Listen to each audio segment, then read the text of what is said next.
অনুশীলনী 4.1-এ 13 নম্বরে প্রমাণ করতে বলেছে। তো আমরা লেফট হ্যান্ড সাইডটা তুলে নিছি। তো এখন এখানে উপরে এবং নিচে একই ভিত্তি আছে x, তাহলে ভিত্তিটাকে লিখে ভাগ থাকলে পাওয়ারে পাওয়ারে বিয়োগ করতে হবে।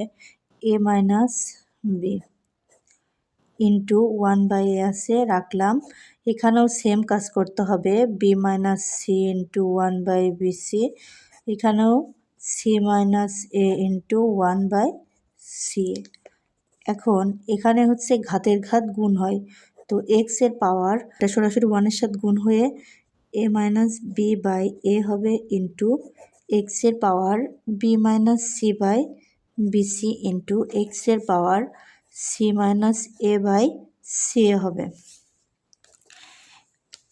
এখন আবারও 3টা ভিত্তি একই আছে, তো ভিত্তিটাকে রেখে গুণ থাকলে সবগুলো পাওয়ার যোগ করতে হবে।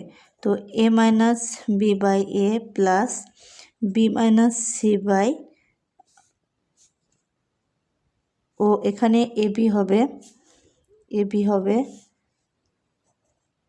B minus C by BC plus C minus A by C A হবে।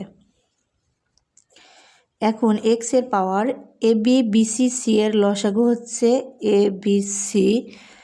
এবার আমরা লসাগু করব। তো এ বি ভাগ হয়ে 1 হয়ে যায়, তাহলে সি থাকে, সি দিয়ে লবটাকে গুণ করতে হয়।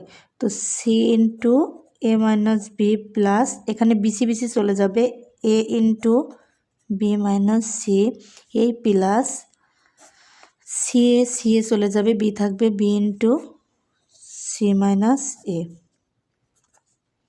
তাহলে এক্স এর পাওয়ার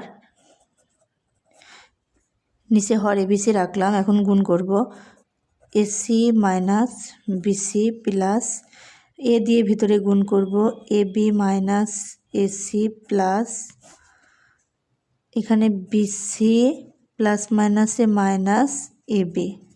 এখন minus plus AC minus AC কাটা, মাইনাস বিসি প্লাস বিসি কাটা, প্লাস এবি মাইনাস এবি কাটা।